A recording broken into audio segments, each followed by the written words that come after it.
Yo es que hago más ayuno porque he sentido que voy a perder más grasa. Grave error. Y me habían dicho que el ayuno era una estrategia increíble para perder grasa. Sí, si sabes utilizarla y sabes qué, cuándo, cómo y en qué contexto y en qué persona. Te voy a decir 4 requisitos fisiológicos imprescindibles para perder grasa. Marc Romera es experto en nutrición, fisiología, metabolismo e interpretación analíticas. Creador de Elite Fitness y autor de El Manual Definitivo del Ayuno Intermitente. La pregunta eterna, ¿qué rompe y qué no rompe el ayuno? ¿Qué hace que yo pierda más grasa aquí y menos aquí? O yo qué sé, en un tejido o en otro. ¿Por la mañana o por la noche hago ayuno? ¿Cuándo es mejor? Y vas a hacer un entreno de CrossFit en ayunas, no vas a quemar grasa. Gente utiliza el ayuno para perder grasa y no se están dando cuenta que están perdiendo músculo. Tomarme un Bulletproof Coffee, un café con MCT o aceite de coco no rompe el ayuno. Falso. ¿Se puede ganar músculo haciendo ayuno intermitente? Sí. ¿Es lo más óptimo? La respuesta es no. ¿El estrés puede romper el ayuno?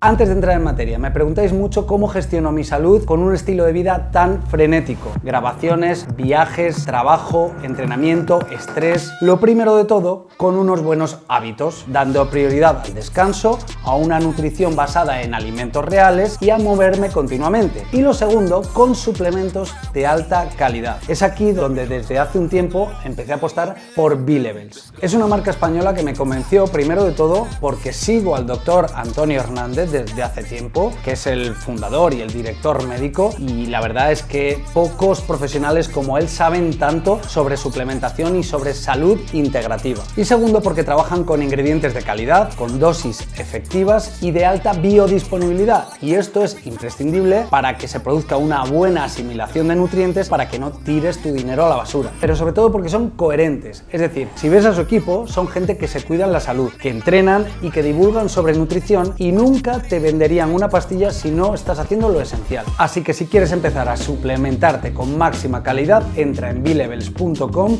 y con el código HOGUERA tendrás un 5% de descuento en toda su web. Seguimos con el podcast.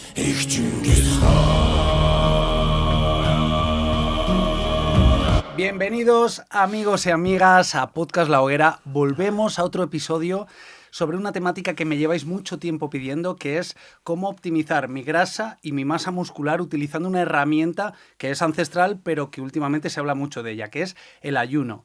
Para eso he traído, como siempre, a uno de los mejores expertos, en este caso un gran experto sobre interpretación de analíticas, sobre fisiología y sobre salud integrativa. Traigo con todos vosotros hoy a Marc Romera. Bienvenido por segunda vez a Podcast La Hoguera, Marc. Pues muchísimas gracias. Oye, antes de nada, no sé si soy experto, pero si pudiera decir una cosa en la que soy experto es en estar agradecido, y para mí ya sabes que esto es súper especial por el cariño que te tengo, y también gracias a la audiencia por quedarse este ratito con nosotros a compartir todo lo que vamos a hablar a continuación, así que gracias. Gracias, tío. Gracias. Pues una maravilla, vamos a destripar el ayuno. Y lo vamos a hacer en un setup, en un sitio increíble. Nos hemos mudado, estamos en Ansquare Studio, en Andorra. Habrás flipado con las instalaciones que tienen aquí. Creo que no nos podemos sentir más a gusto para hablar de un tema tan importante como es optimizar nuestra salud a través del ayuno y mejorar nuestra estética, sentirnos mejor, incluso el rendimiento. Para eso te hago la primera pregunta. Y esta es personal. ¿Tú haces ayuno, Marc? Hostia, pues qué buena pregunta, porque no me la esperaba, y la respuesta es que sí. Habitualmente durante todo el año suelo hacer ayuno porque lo tengo integrado como un hábito inherente en mi vida. Y ya lo tengo, pues bueno, ya tengo en cuenta, por supuesto, las consideraciones de las que vamos a hablar, pero la respuesta es que sí, un ayuno moderado, me gusta, lo disfruto, lo implemento con conciencia y también con coherencia, y forma parte de mi estilo de vida ya sin pensarlo. A mí, fíjate lo que me sucede, es que ya la palabra ayuno está en boca de todo el mundo, pero yo creo que si le preguntara de forma aleatoria a una persona que pasara por ahí por la calle, oye, ¿sabes lo que es el ayuno? Me dirían que sí, y seguidamente si le pregunto, vale, defíneme qué es el ayuno, yo creo que pocos sabrían definirlo de forma correcta. Vamos a definir qué es ayuno. Bueno, a ver, por definición, ayuno es un periodo, un espacio de tiempo donde una persona de forma naturalmente voluntaria se abstiene de comer. Si además se abstuviera de beber, sería un ayuno seco, ¿sí? Una vez dicho esto, que esta es la definición corta y entendible, lo que sí me gustaría matizar de entrada es que, lejos de ser una moda más, como algunos divulgadores creen, el ayuno es un hábito, una estrategia o herramienta extremadamente necesaria o que reconoce nuestra biología como algo natural. ¿Por qué? Porque durante más de 2,5 millones que duró el Paleolítico, ayunar, más que una elección, era una obligación impuesta por un entorno de escasez, de hambruna, de precariedad, etc. Por lo tanto, eso nos da un marco teórico y práctico para entender que el ayuno lleva con nosotros muchísimo tiempo y que, de hecho, nuestros genes están mucho más adaptados al ayuno que a un entorno obesogénico como el moderno, en el que promueven las directrices oficiales comer cada 3 horas y realizar varias ingestas al día. Ajá. Entonces, si es una moda, será la moda más antigua de la historia, ¿no?, del ser humano. Por supuesto, y por eso te digo que luego hablaremos de qué clase de ayunos, de qué cuánto tiempo, etcétera. Pero lo que quiero dejar claro de entrada es que estamos biológicamente diseñados para ayunar. Vamos a entrar entonces un poquito más en un contexto técnico. ¿Qué sucede a nivel fisiológico cuando uno hace ayuno, cuando deja de comer? Lo primero es que te agradezco la pregunta, porque saber esto es lo que determina el ayuno sí, el ayuno no, en qué frecuencia, con qué medida y en qué contexto. ¿Por qué te digo esto? Porque estoy muy acostumbrado a ver divulgadores en redes sociales que se leen un libro de ayuno y te dicen: ayunar es súper bueno, vamos todos a ayunar, y si no se atiende al principio de individualidad y al contexto personal, lo que es una herramienta increíblemente beneficiosa puede volverse en algo peligroso para la salud, que luego trataremos en las excepciones, etc. Entonces, una vez matizado esto, es súper importante entender qué sucede, como bien dices, en nuestro cuerpo, en nuestra biología cuando ayunamos. Y es que a medida que pasan las horas se obtienen se generan ciertas respuestas fisiológicas adaptativas. Cuando nosotros cenamos, ¿no? Te lo voy a poner súper práctico. Al cabo de las 2, 3, 4 horas, normalmente estamos utilizando inmediatamente la energía de esa última ingesta. Entonces, un pequeño matiz. Cuando nosotros comemos carbohidratos, hay los 3 macronutrientes: carbohidratos, proteínas y grasas. Las proteínas tienen un fin naturalmente estructural, lo sabemos, y las grasas también cumplen funciones estructurales, pero... Esto es que te ayudan a crear músculo, ¿no? Exacto, y forman parte de la membrana celular. Bueno, a nivel estructural de muchas cosas, de hormonas, por ejemplo. A anabolizar, exacto. ¿no? Entonces, las grasas tienen una función igual que las proteínas estructural, pero los triglicéridos función energética y los carbohidratos también, ¿sí? Vale. Entonces, matizado esto, cuando nosotros comemos carbohidratos, que algo tan sencillo como esto la gente no lo sabe y lo quiero matizar para luego razonarte la respuesta. Lo que hace nuestro cuerpo es, solo hay 3 opciones cuando comemos carbohidratos. Estos se descomponen mayormente en glucosa, terminan todos descompuestos en glucosa, da igual si es un plato de arroz o da igual si es una galleta, todos acabarán descompuestos en glucosa cuando son metabolizados por el tubo digestivo y absorbidos desde el intestino hacia la sangre. Entonces, cuando se elevan los niveles de glucosa, Víctor, esto tiene que quedar clarísimo. Lo primero que hace tu cuerpo a través del proceso de glucólisis es utilizar inmediatamente esa glucosa como fuente de energía. Bien, como estamos en un entorno en el que comemos constantemente, nuestras necesidades, como bien sabes, energéticas se han reducido drásticamente porque trabajamos encerrados entre 4 paredes delante de un ordenador y no tenemos esa necesidad real energética. Lo que hace nuestro cuerpo, una vez ha cubierto ese fin de energía inmediata, es almacenar el exceso de carbohidratos en forma de glucógeno. ¿Dónde? En los músculos y en el hígado. Es decir, 1 gramo de glucosa se almacena con 3,7 gramos de agua en forma de glucógeno. ¿Ok? La gente tiene que entender que el glucógeno es nuestro reservorio de carbohidratos en el cuerpo. Bien. Ajá. El exceso de carbohidratos, una vez se han cubierto esos fines, se transforma en grasa en el hígado, es decir, se transforma en triglicéridos, que es la forma en la que almacenamos grasa en el tejido adiposo, ¿correcto? Vale. Y ese proceso se conoce como lipogénesis. ¿Por qué te explico esto? Porque sabiendo eso, cuando ayunamos, después de que ya hemos utilizado esa energía proveniente de la última ingesta, a partir de las 12, 14, 16 horas, dependiendo del ejercicio de la persona, dependiendo de la actividad y de otros factores. Incluso de su estrés, a lo mejor, Por supuesto, ¿no? Por supuesto. Entonces, lo que sucede es, los niveles de glucosa empiezan a descender progresivamente, los niveles de insulina también, y nuestro cuerpo, como desde una perspectiva evolutiva no tenía acceso al alimento como tenemos hoy, empieza a recurrir a ciertos mecanismos fisiológicos para obtener glucosa ¿Cómo? Descomponiendo glucógeno, que recordemos era esa forma de almacenar los carbohidratos, para incrementar la energía. Aquí es donde empiezan a incrementarse el glucagón, la adrenalina y el cortisol, del que vamos a hablar más adelante y que tiene un gran protagonismo. Entonces, lo primero, una vez agotado la glucosa, se empieza a descomponer el glucógeno. Pero ahora viene el matiz más importante.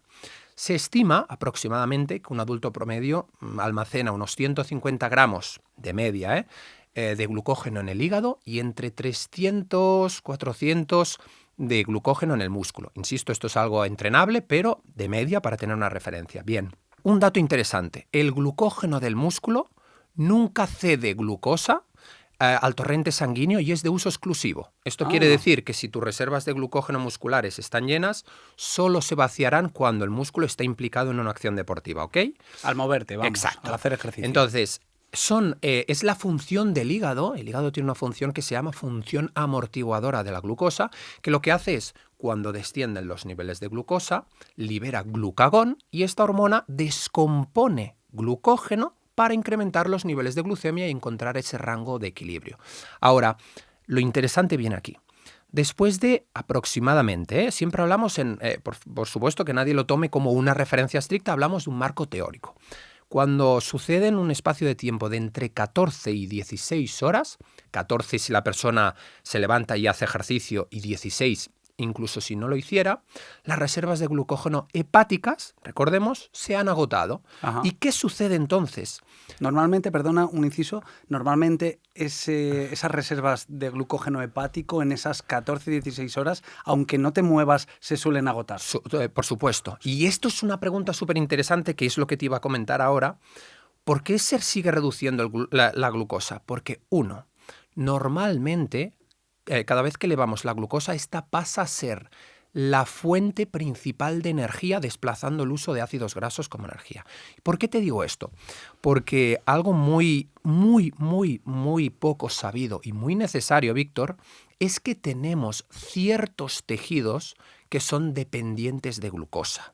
¿Sí? Se habla mucho ahora de las dietas cetogénicas, de los beneficios de los cuerpos cetónicos, luego hablaremos de esto, pero hay que entender que los eritrocitos, es decir, los glóbulos rojos, aquellas células que se producen en la médula ósea y que transportan el oxígeno en sangre, carecen de mitocondrias y dependen de glucosa.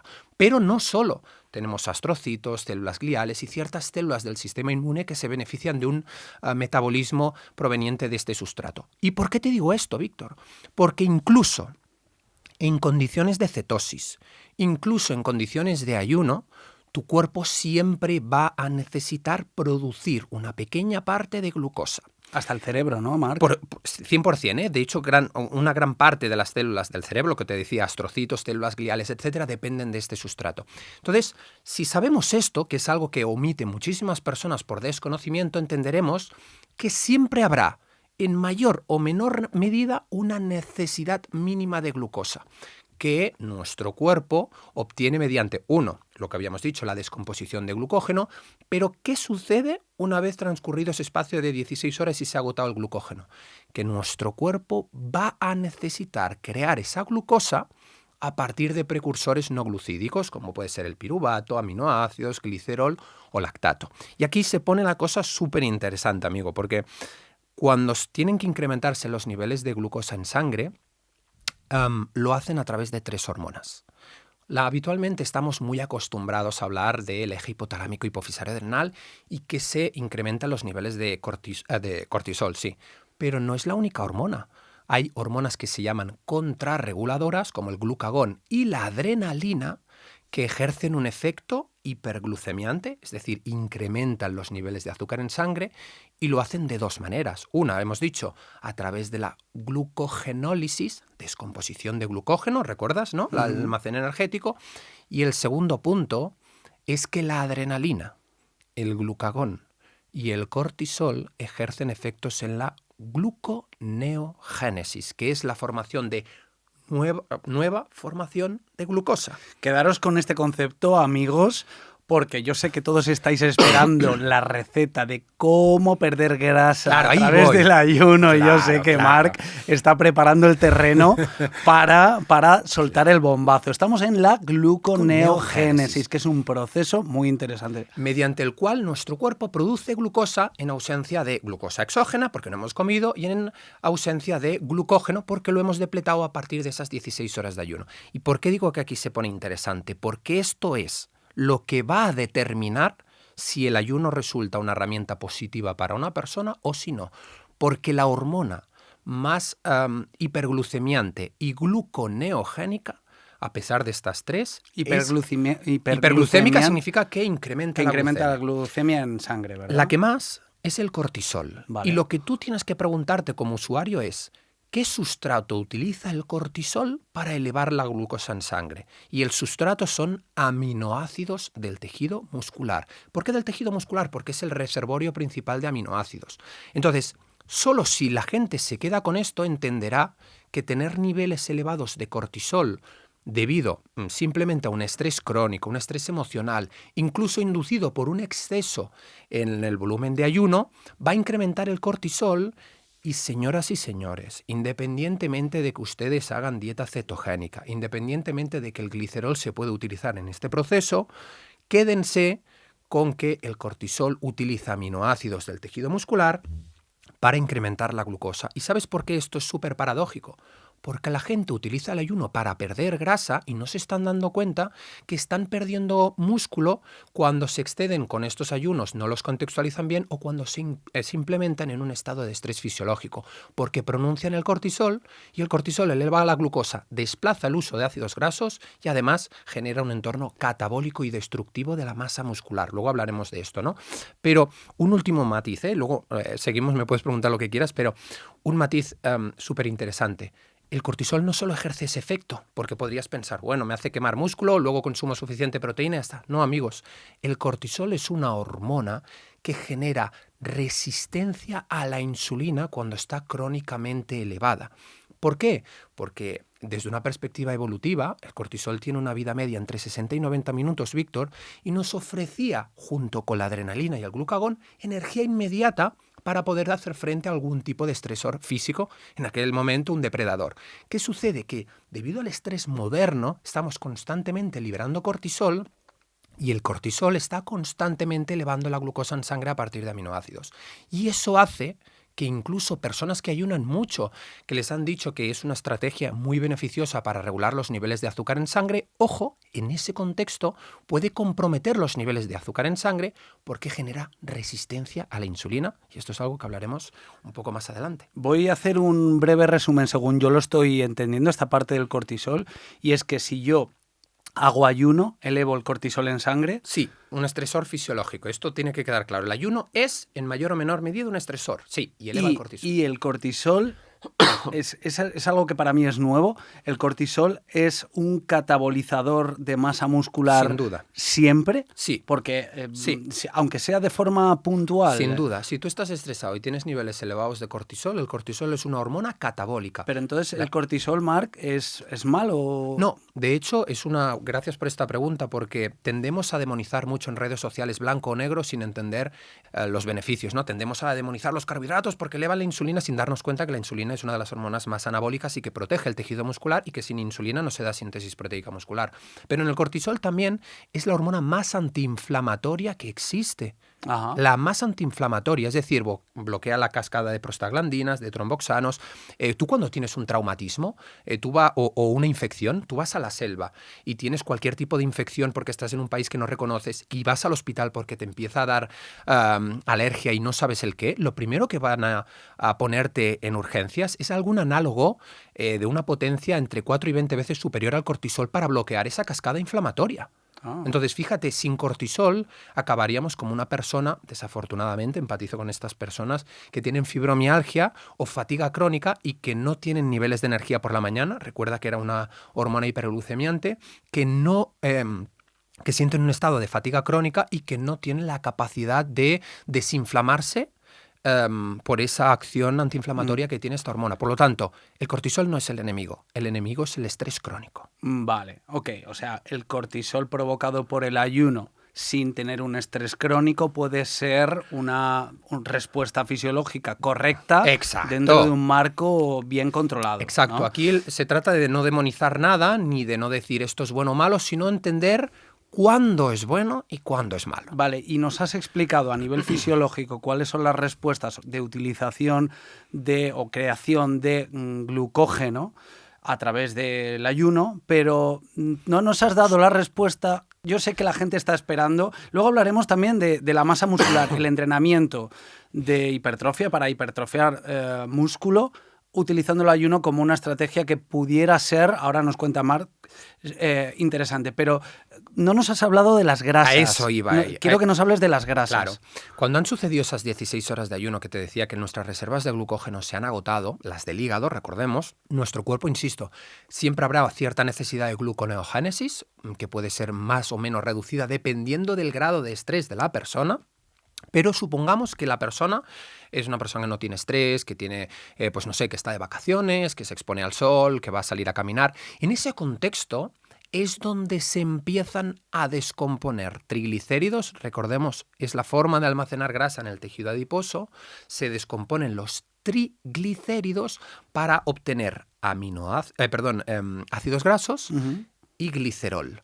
Este glicerol se utiliza en ese contexto de bajo estrés para la gluconeogénesis y estos ácidos grasos se utilizan en la beta-oxidación para obtener energía, lo cual quiere decir que si tú ayunas de forma natural, sosegada, tomando ciertas precauciones y no tienes estrés, ahí sí a partir de las 16 horas va a haber una rápida lipólisis, descomposición de las grasas del tejido adiposo, para ser utilizadas como fuente de energía. Pero esto es crítico entenderlo. Si tú, por ejemplo, luego hablamos de esto, pero si tú sales a caminar tranquilo por la mañana en ayunas, no haces ningún tipo de esfuerzo de elevada intensidad, hablaré de esto, y estás relajado, el ayuno ahí sí va a ser una gran herramienta para optimizar la composición corporal y perder grasa. Pero en el momento en el que tú tengas una necesidad de glucosa, debido, por ejemplo, a que tú has escuchado un divulgador y vas a hacer un entreno de CrossFit en ayunas, no vas a quemar grasa, porque estos esfuerzos, por definición, como son anaeróbicos, es decir, empieza a existir una ausencia de oxígeno, son glucodependientes. ¿Y qué hemos dicho que hacía tu cuerpo cuando no tenía glucosa? Crearla. ¿Y cuál era la hormona principalmente encargada de crear? El cortisol. El cortisol. Y Marc, una persona que tenga una buena flexibilidad metabólica, que también hablaremos de esto luego, que al final por definición es esa capacidad correcta, ¿no? Ese buen funcionamiento que tiene el organismo de utilizar grasas, glucógeno, etcétera, hace un ayuno y se va a hacer esa sesión de CrossFit mañanera de alta intensidad, en ese momento, de forma instantánea, evidentemente no va a utilizar las grasas porque esas grasas se utilizan a través del proceso lipídico oxidativo baja intensidad, ¿no? Esto es súper importante. Pero, Marc, y esta es mi pregunta, ese atleta que ha hecho ayuno y ha hecho su sesión de CrossFit de alta intensidad en ayuno, aunque en el momento no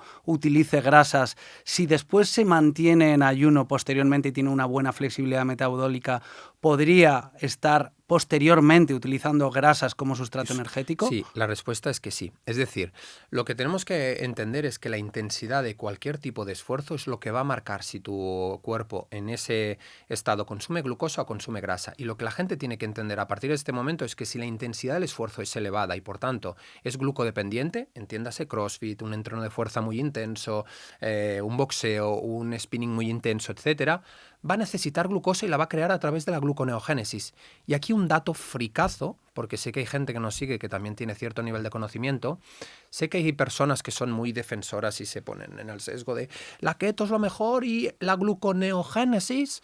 Encontraré a alguien que me diga, se puede producir perfectamente a través de las grasas, que tú también lo has dicho, del glicerol. No, señores. La gluconeogénesis utiliza aminoácidos porque es la vía más rápida para obtener glucosa. Es decir, ¿te acuerdas que antes te he dicho que descomponiendo grasas obteníamos glicerol, que también servía para esa gluconeogénesis cuando estábamos tranquilos? ¿Es más rápida la utilización de proteínas, de aminoácidos, que la de la grasa? 100%. Entonces esto quiere decir que obtener, además por cada triglicérido, esto es un dato fricazo, espero que la gente no se pierda, pero cuando tú descompones triglicéridos, solo obtienes una molécula de glicerol y es un proceso mucho más lento para formar glucosa. En cambio, los aminoácidos se desaminan, es decir, se elimina la parte amino, y ese cetoácido directamente se convierte en precursores de la gluconeogénesis. Por tanto, sí o sí, si tú entrenas en ayunas a alta intensidad, da igual si haces series en zona 3, 4,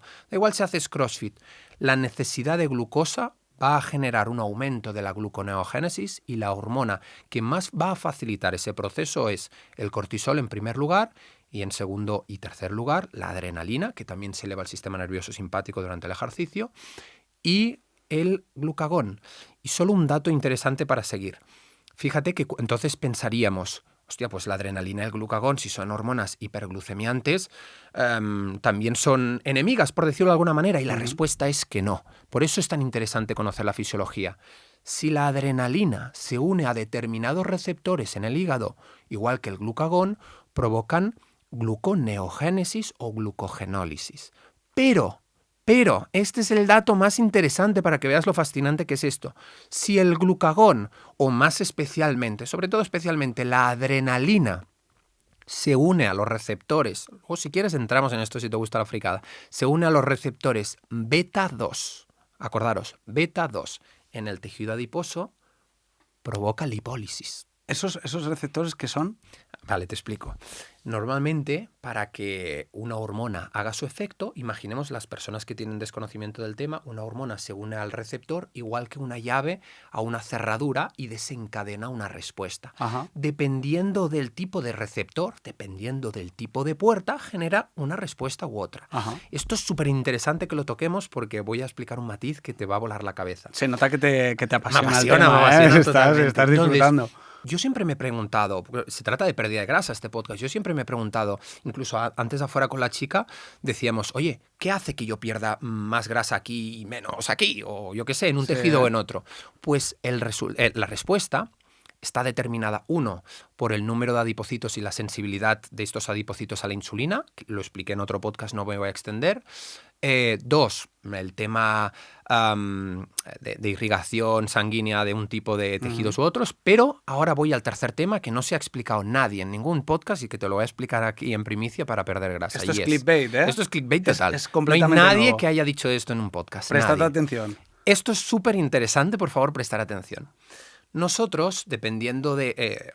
cuando se habla de catecolaminas, las catecolaminas son unas hormonas que comprenden la noradrenalina, adrenalina y dopamina. Pero nos vamos a quedar sobre todo con las dos primeras, noradrenalina y adrenalina. Vale. Bien, dependiendo del tipo de receptor al que se unen, recordemos, la llave, dependiendo del tipo de puerta que abra, genera una respuesta u otra. Bien. Esta adrenalina, si se une a los receptores del tejido hepático, provoca dos cosas, lo que hemos hablado. Glucogenólisis, es decir, descomposición del almacén de glucógeno en el hígado, o gluconeogénesis. Hemos dicho incrementar la glucosa a partir de aminoácidos, glicerol, etc. Bien. Parecen lo mismo, pero son dos cosas Son dos diferentes. conceptos diferentes. Uno es descomposición de glucosa y el otro es creación de glucosa, ¿vale? Ajá. Entonces, ahora se pone súper interesante. Nosotros tenemos, dependiendo del tipo de tejido, dos tipos de receptores adrenérgicos. Tenemos los receptores alfa. Dos tipos de puertas. Sí, los receptores alfa y los receptores beta. Quédate con que si hay muchos receptores alfa, se inhibe la lipólisis. Es decir, se bloquea la pérdida de grasa. En cambio, si hay muchos receptores beta, ahora hablamos de que hay tipo 1, 2 y 3, se promueve la lipólisis, ¿vale? Entonces... ¿De ahí la beta-oxidación? Claro. Ahora te voy a explicar. Empiezo a entender cosas, ¿eh? Luego, dentro de estos tres receptores, perdón, antes de continuar, los receptores beta 1 y beta 3 responden a la noradrenalina. Solo esa llave puede abrir esas puertas. Vale. Y los receptores beta 2 responden a la adrenalina, ¿ok? Bien. Esa es la llave correcta para la puerta correcta. Bien. Los receptores beta 2 que tenemos en el tejido muscular, en el tejido adiposo, si nosotros, imagínate que tú tienes, para hacerlo súper sencillo para dummies, imagínate que tú tienes 100.000 receptores beta 2 en los abdominales y yo tengo solo 5.000. y los dos hacemos ejercicio físico y hacemos un HIIT que incrementa las catecolaminas, la adrenalina, noradrenalina. Cuando esa adrenalina se una a los receptores beta 2 del tejido graso, el tejido graso blanco, concretamente, va a generar lipólisis, hemos dicho, ¿verdad? Sí, si yo tengo más receptores que tú.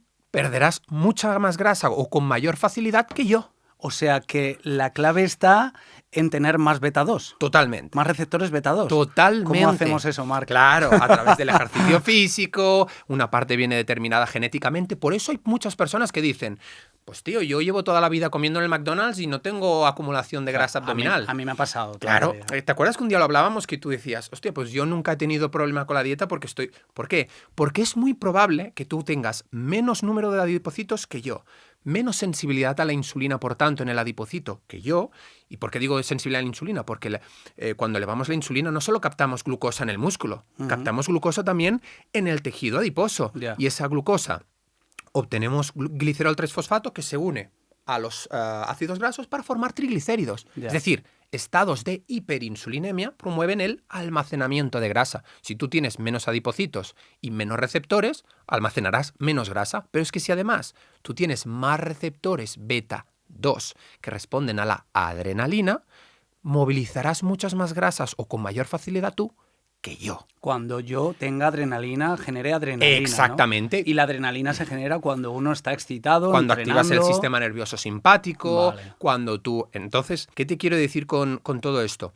Hemos dicho que teníamos receptores, los beta 2 y beta 1 están en el tejido adiposo blanco y los beta 3 en el tejido adiposo marrón.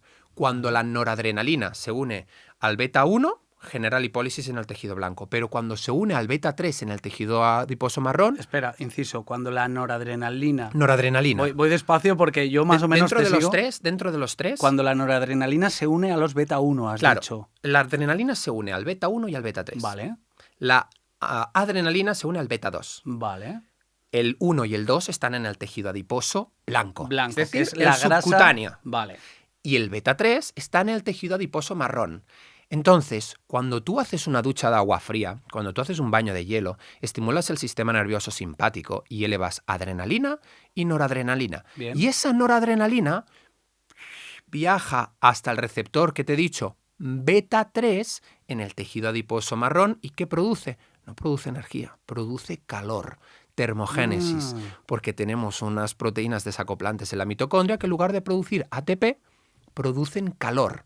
Eso es lo que estimula la grasa parda. Produce calor, que es energía. Sí, pero sobre todo, no, lo que quiero decir, no produce energía como tal, como ATP, sino produce calor, y por eso se dice que induce la termogénesis no temblorosa.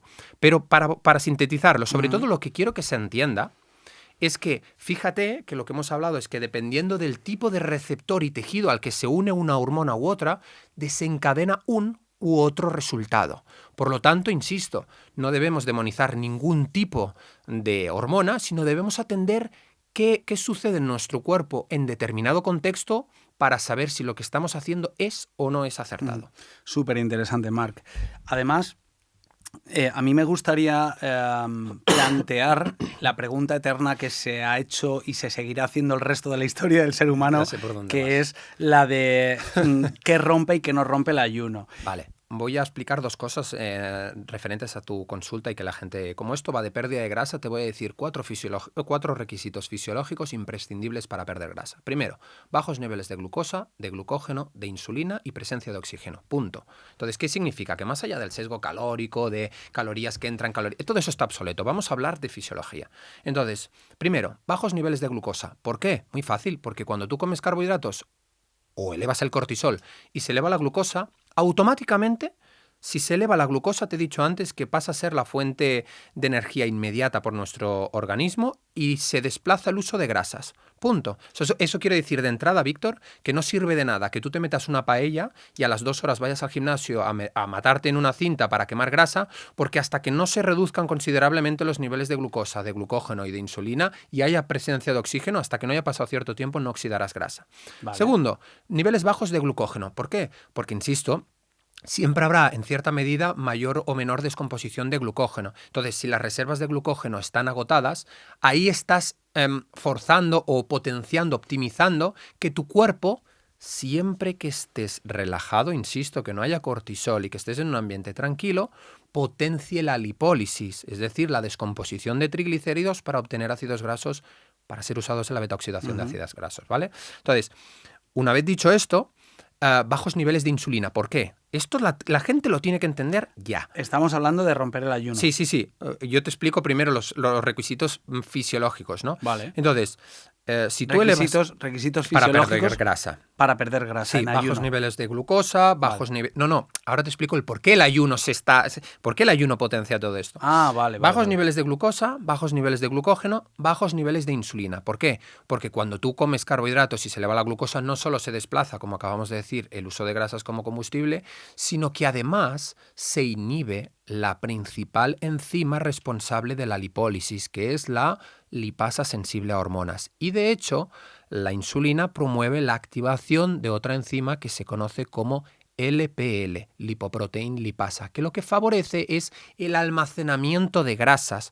Por lo tanto, en un estado de hiperinsulinemia, lo cual es bastante frecuente en el estilo de vida moderno, se favorece el almacenamiento energético.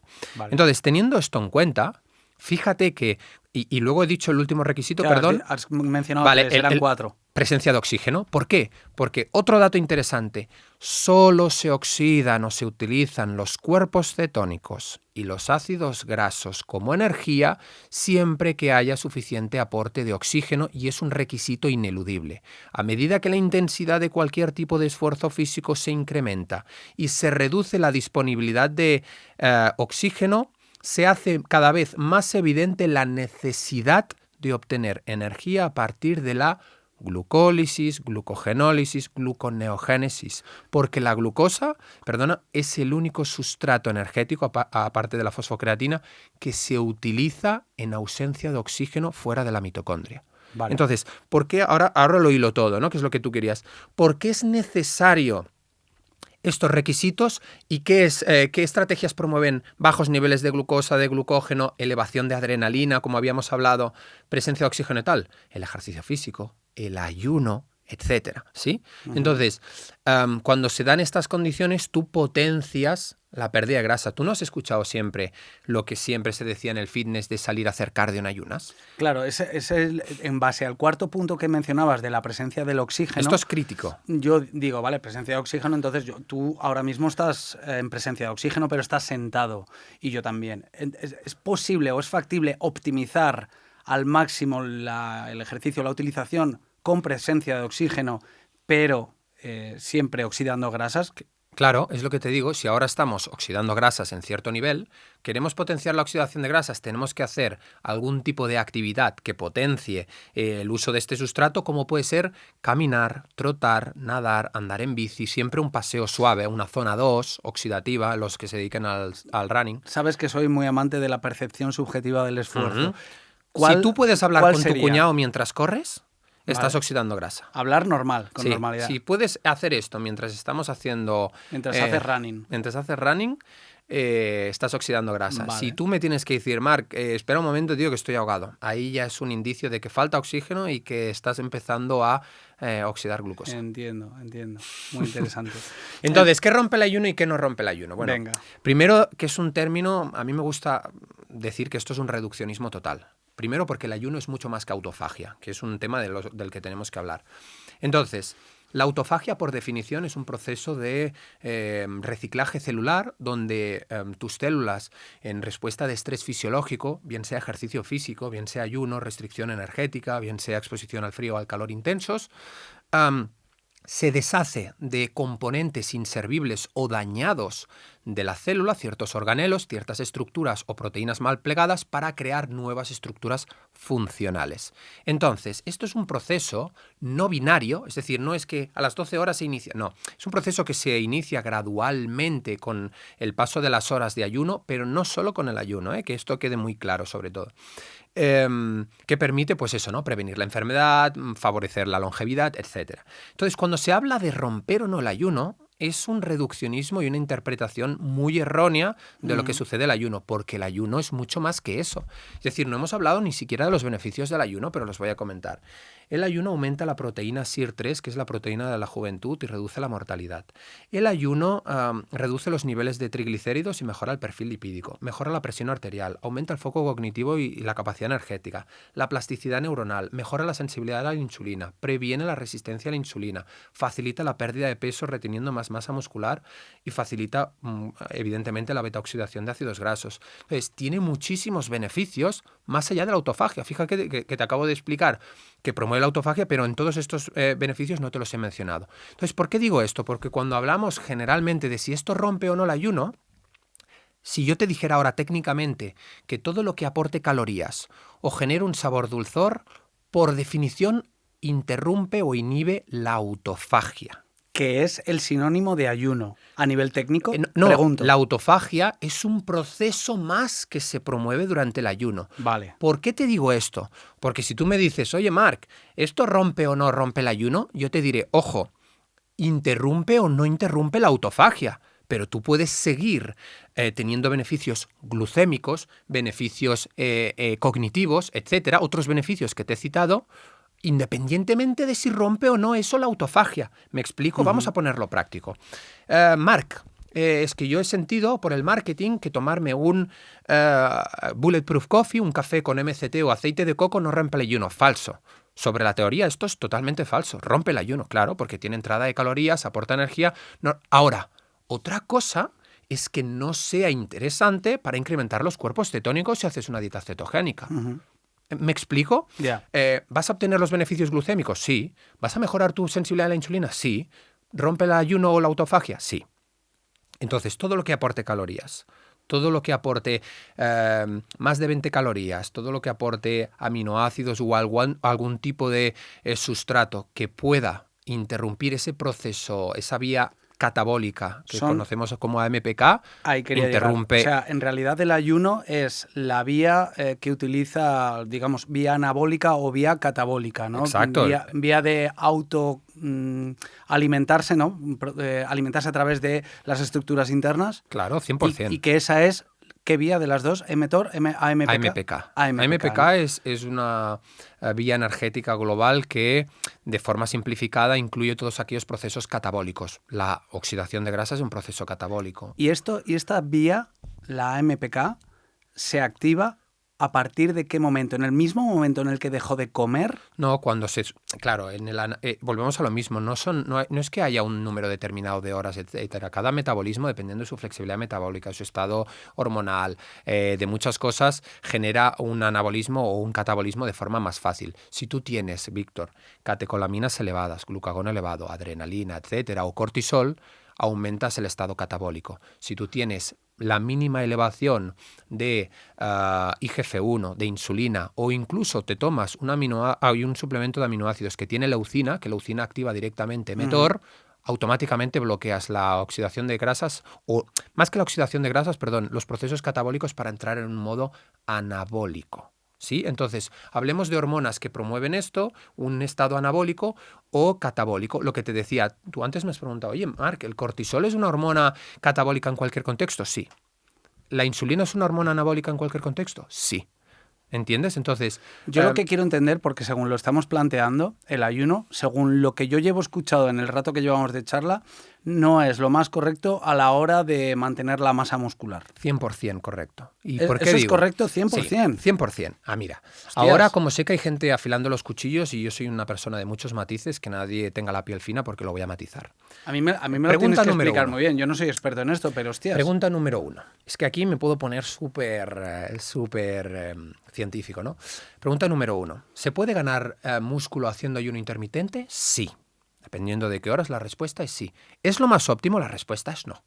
¿Por qué? Porque el crecimiento muscular, evidentemente, requiere de cierto aporte de proteínas, requiere de un estímulo mecánico, ¿no? Estrés metabólico, tensión mecánica, daño muscular, requiere de un entorno hormonal favorable al anabolismo. La hipertrofia, el aumento de masa muscular, es el resultado de un anabolismo. Entonces, si tú durante un periodo determinado del día limitas esa vía, si tú haces un periodo de ayuno de 16 horas, solo tienes 8 horas para generar anabolismo.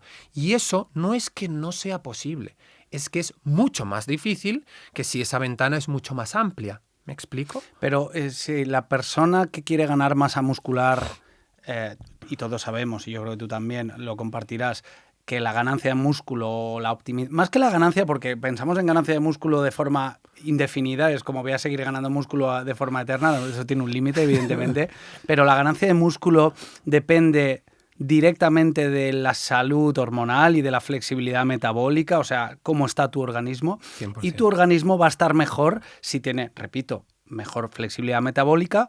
Por lo tanto, si imagínate esa persona que está entrenando para mejorar su composición muscular o su composición corporal, ese día que descansa de hacer hipertrofia, ese día se plantea hacer un ayuno de 16 horas y caminar en ayuno. Ese día hecho ayuno no ha entrenado hipertrofia, pero eso le podría ayudar a mejorar su calidad muscular. Su composición corporal, claro que sí. Ahí es donde entramos en un contexto más individual, que es lo que me gusta. Me gusta que matices esto, porque yo mismo aplico esta lógica. Es decir, si quieres generar un entorno anabólico favorable al crecimiento muscular, ¿qué no debes hacer?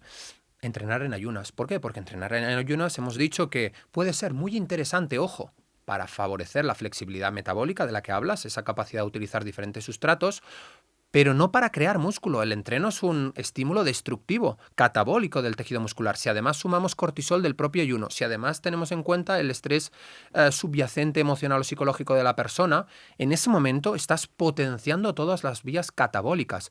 Es verdad que luego, si aportas suficiente proteína, si generas un entorno hormonal favorable, óptimos niveles de testosterona, de GH y GF1, ¿vas a generar anabolismo? Sí, pero insisto, que algo sea posible no quiere decir que sea lo mejor.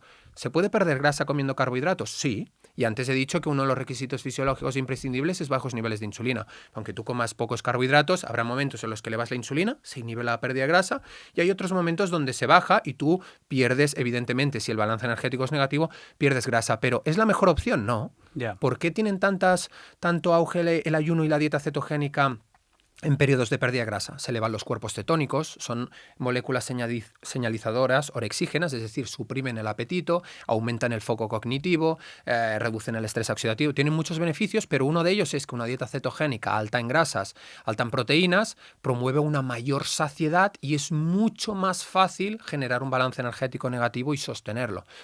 ¿Se puede, insisto, perder grasa comiendo carbohidratos? Sí. ¿Se puede perder grasa comiendo 5 veces? Sí, se puede. Pero que algo sea posible no quiere decir que sea lo más acertado.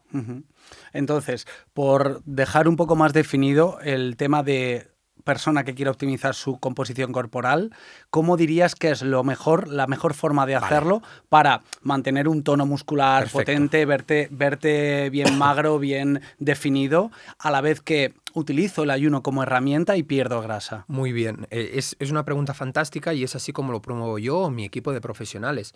¿Qué hacemos? Atendemos al contexto. ¿Y qué es atender al contexto? Bueno, le preguntamos a la persona, oye, Víctor, te pregunto a ti, ¿cuántos días, tú porque haces entrenamiento híbrido, ¿no? Y vida híbrida, pero pongamos que tú eres una persona que va al gimnasio. Oye, Víctor, ¿cuántos días vas a entrenar al gimnasio? Pues mira, Marc, voy de lunes a viernes, una rutina habitual en las personas, y el fin de semana descanso. De lunes a viernes trabajo, tengo más carga de estrés, voy a entrenar. Ok, pues ahí, ¿sabes qué te propongo? Hagamos una cosa, vamos a intentar que entrenes por la tarde en lugar de por la mañana para evitar un entorno catabólico y vamos a hacer un ayuno moderado de entre 12 y 14 horas para obtener beneficios digestivos, para obtener beneficios glucémicos, para reducir la inflamación y vamos a esperar que fisiológicamente a ti te entre hambre un poquito más tarde de lo habitual en el desayuno, harás tus 3 ingestas y sobre todo introduciremos carbohidratos, por ejemplo, en la ingesta previa al entreno, que puede ser al mediodía, si tú vas a entrenar a las 6, y en la ingesta post-entreno. ¿Por qué? Porque la intensidad del entrenamiento es elevada, es por tanto un ejercicio glucodependiente. ¿Y qué vamos a hacer al introducir carbohidratos en la primera ingesta? Rellenar las reservas de glucógeno para ofrecerte energía en ese contexto y que puedas entrenar duro. Luego pondremos... Después de haber hecho ayuno por la mañana. Sí.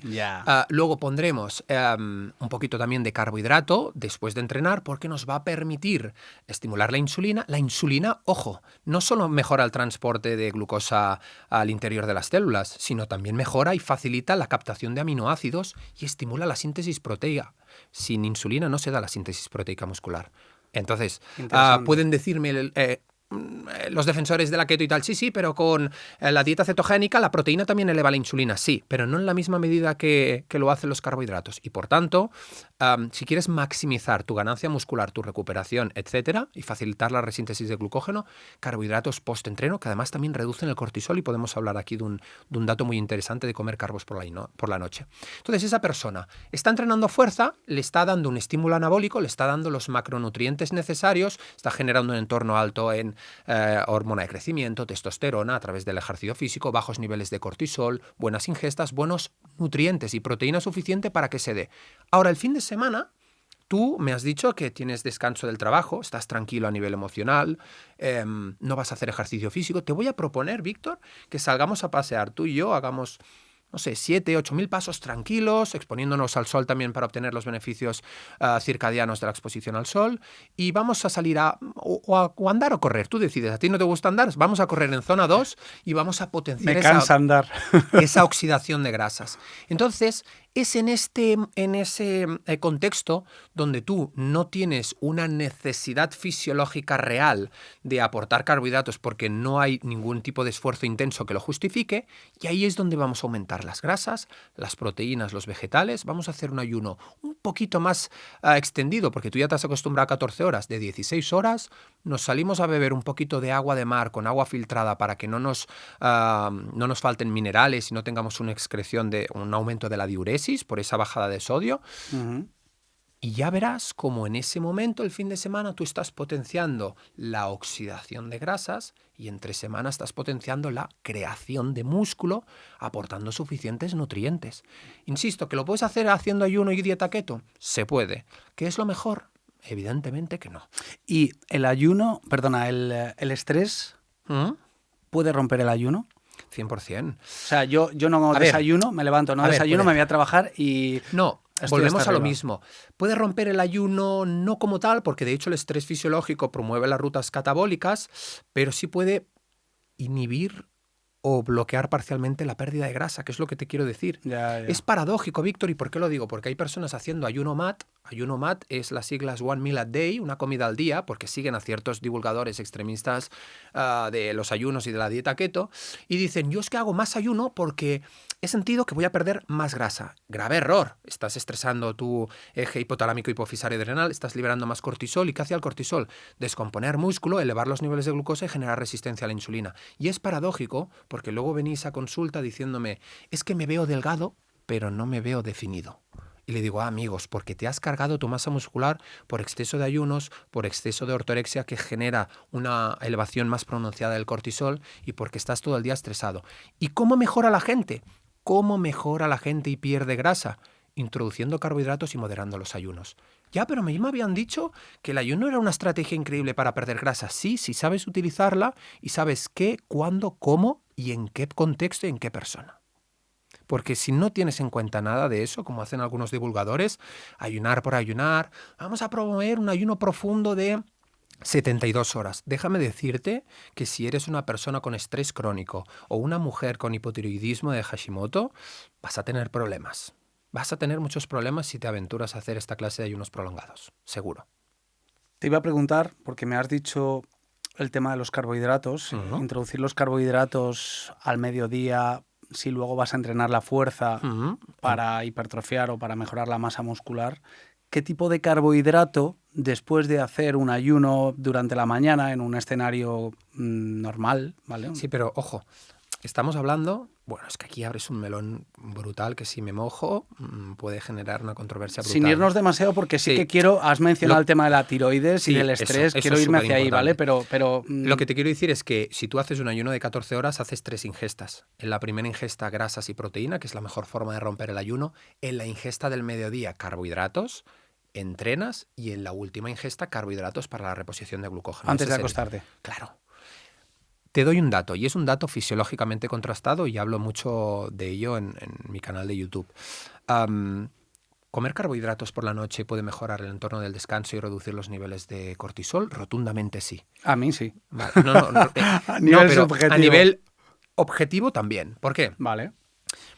Porque fíjate una cosa, nuestro hipotálamo, que es una zona central del encéfalo, una estructura extremadamente importante del sistema neuroendocrino que gobierna toda nuestra fisiología, gobierna nuestros ritmos circadianos, la sensación de sed, la temperatura, el hambre, etc. Entonces, es extremadamente sensible a los cambios energéticos. ¿Por qué? Porque durante 2 millones de años vivíamos un entorno de mucha precariedad, hambruna y escasez, y cada una de nuestras 37 billones de células tienen la misión en este orden de sobrevivir y reproducirse, y van a hacer todo lo que sea necesario para sobrevivir y reproducirse. Y en ese orden. En ese orden. De hecho, es tan importante sobrevivir, en primer lugar, que cuando tú estás súper estresado y tu hipotálamo, sobre todo en mujeres que son más sensibles a esto, tu hipotálamo detecta bajos niveles de insulina, bajos niveles de leptina, debido o derivado de dietas hipocalóricas sostenidas, debido a que muchas mujeres hacen dietas mal implementadas, ayunos prolongados, exceso de ejercicio físico. ¿Qué hace el cuerpo para responder? Dice, dejo de destinar energía en sistemas que no son fundamentales ahora. ¿Y cuál es el principal sistema? El eje hipotalámico hipofisario gonadal. Es decir, la mujer acaba con amenorrea hipotalámica. Se le quita la regla. Totalmente. ¿Por qué? Porque su cerebro, su hipotálamo, está entendiendo que no es el mejor momento para traer un hijo al mundo si hay escasez energética. Y la tiroides también se ve afectada, que es lo que te explicaré. Entonces, en el cuerpo humano normalmente no se dan al mismo tiempo dos procesos que son contrarios, o uno gobierna por encima del otro. Es decir, no se pueden dar dos procesos contrarios. Tú no puedes estimular mTOR y AMPK al mismo tiempo, ¿sí? Entonces, como el cortisol es una hormona hiperglucemiante, incrementa los niveles de azúcar en sangre ante la ausencia de glucosa, de glucógeno y de insulina, si tú comes carbohidratos y elevas la glucosa y la insulina, automáticamente tu hipotálamo entiende que ya está recibiendo energía y que no es necesario activar el eje hipotalámico hipofisario adrenal, y por tanto no es necesario activar ni el glucagón, ni la adrenalina, ni el cortisol, que son hormonas catabólicas. Y eso hace... por eso digo que es paradójico. Y por eso la gente que está todo el día estresada le apetece azúcar, ¿no? Y además por un tema energético, ¿no? Porque cuando estás estresado el sistema nervioso simpático consume, y el cerebro, una gran cantidad de glucosa, una gran cantidad de energía, y tu hipotálamo, para contrarrestar esa situación, dice, dame energía que he quemado mucho, ¿no? Entonces, lo que te quiero decir es, comer carbohidratos eleva la glucosa, eleva la insulina. Ahora podemos hablar de qué tipo de carbohidrato, pero esa pequeña liberación de insulina reduce automáticamente la elevación del cortisol por un efecto contrario a la glucemia. Es decir, si el cortisol la está elevando y la insulina la está reduciendo, no se van a dar los dos. Entonces, la insulina es mucho más importante a nivel hipotalámico que el cortisol. Vale. Entonces, y aparte de eso, hay una cosa que es fascinante, que es que en estado normal, es decir, en el que estamos tú y yo ahora, ciertos aminoácidos como la isoleucina, leucina y valina compiten con el triptófano por atravesar la barrera hematoencefálica, ¿sí? Y entonces, en estas condiciones donde consumes carbohidratos y se eleva la insulina, automáticamente tu cuerpo prioriza en la captación de esos aminoácidos neutros por parte del tejido, dejando que más triptófano esté disponible para atravesar la barrera hematoencefálica. ¿Y por qué esto es importante? Porque luego se convierte en serotonina, que sabemos que es ese neurotransmisor vinculado con la calma, y esa serotonina se convierte en melatonina, haciendo que tú descanses mejor. Ahora, el matiz más importante, porque pienso en todos los contextos. Cuando hablamos de comer carbohidratos en la última ingesta antes de ir a dormir, por supuesto, hablamos de un periodo prudencial de 2 horas y media, 3 horas antes. No hablamos de que tú metas una carga de elevado índice glucémico a las 11 y te vayas a dormir a las 11:30, porque también la insulina en ese contexto inhibe la liberación de melatonina. Entonces hay que saber cuándo, y por eso la palabra que más me gusta defender es contexto. ¿Y por qué a mí, por la noche después de cenar, cuando no ceno muy tarde, ¿vale? Pero quizá tampoco muy pronto. Suelo cenar sobre las 9, 10 de la noche, ¿no? Hombre, eso es tarde, Víctor. Eso es tarde, ¿no? Eso es tarde. Bueno, yo intento que todavía quede un poco de luz natural. Pero bueno. Eso es bien.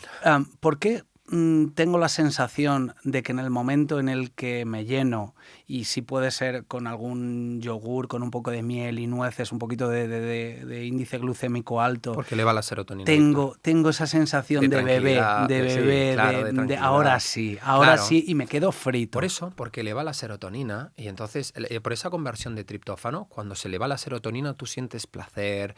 ¿Qué hace? Se reduce el cortisol, te he explicado. Por eso no es casual que todo el mundo, al final de su jornada estresante, de su día estresante, cuando se pone delante del sofá a ver su serie favorita en Netflix, automáticamente, ¿qué hace el cerebro? Uy, me apetece algo de dulce, me apetece justamente por, uno, esa elevación de la serotonina y 2, esa reducción del cortisol. Entonces tú estás medio anestesiado y estás tranquilo, estás relajado, duermes mejor. Que ojo, por eso también siempre digo que en personas que tienen una alta demanda cognitiva durante su día, que tienen que hacer tareas de concentración, etcétera, prioricen grasas y proteínas durante el día. ¿Por qué? Porque si no, ¿qué nos ha pasado a todos cuando comemos un plato de pasta, unos garbanzos o un cocido? Que estás al mediodía después de comer. Aplatanadísimo. Te entra el sueño, te entra el Sí. sueño. Entonces eso es importante. Si quieres podemos hablar también del impacto, que hay 2 cosas que me gustaría... Antes de entrar en el impacto sobre la tiroides, sí. que está muy relacionado con el estrés, Exacto. porque yo sí que he sido siempre muy defensor del ayuno para mejorar la salud en un contexto de superalimentación extremadamente rica en azúcares, de sedentarismo, de gente obesa, etcétera. Pero aquí salen los defensores de, oye, el ayuno también genera mucho estrés y también produce problemas, sobre todo, y aquí ya nos corregirás tú, en mujeres, en la Claro. a ver, lo diré, en la glándula tiroides. Antes de eso, que ahora lo diremos, que esto se lo estará preguntando mucha gente, porque lo pregunta muchísimo. ¿Por la mañana o por la noche hago ayuno? ¿Cuándo es mejor? Esto es... mira, a ver, no nos pongamos tampoco tan estrictos. Yo siempre lo digo a lo mismo. Lo importante, cuando vienen las personas y me dicen por la mañana o por la noche, le digo, ¿qué es lo que mejor se adapta a tu vida y lo que menos estrés te va a generar? Vale. Porque sí que es cierto que desde una perspectiva cronobiológica o de crononutrición, que mezclan la nutrición y los ritmos circadianos, el estudio, estamos naturalmente diseñados para comer en horas de luz y ayunar en horas de ausencia de luz. De hecho, esto sigue un patrón circadiano donde los procesos de reparación, de regeneración se dan en ausencia de nutrientes, permites a tu cuerpo, a las células gliales mientras descansas. Bueno, todos los procesos, el sistema inmunológico se activa mucho más durante la noche, etcétera, y los procesos digestivos durante el día. Por lo tanto, eso reduce a una posibilidad de que no estamos diseñados para cenar tarde o en ausencia de luz natural, y que estamos biológicamente más diseñados para alargar el ayuno nocturno hasta las primeras horas de la mañana. ¿Por qué? Porque es lo que te digo, durante las primeras horas de la mañana, aproximadamente entre las 6 y las 8, se incrementa de forma natural el cortisol. En ese momento sí tiene un sentido evolutivo claro, que es incrementar los niveles de glucemia junto con la adrenalina que te había explicado de la activación simpática y el glucagón para ofrecernos energía y en aquel contexto ancestral enfrentar un depredador que puede ser o bien huir o bien cazar, que es algo extremadamente vigoroso. Y cuando esa amenaza real ya había pasado, los niveles de cortisol normalmente tienden a descender a lo largo del día, haciendo sus valores mínimos durante la noche. Entonces, si tú quieres ayunar, dentro de lo ideal sería extender el ayuno nocturno y durante las primeras horas de la mañana desplazar la hora de la primera ingesta.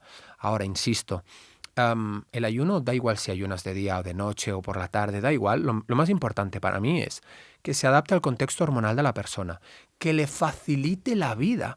Porque si tú a mí me dices algo tan básico, yo te voy a explicar una cosa. Yo mismo he hecho ayunos de 24 horas, ayunos prolongados, pero si tú me dices de lo que me cuesta ayunar 16 horas cada día por la mañana, te digo que 0.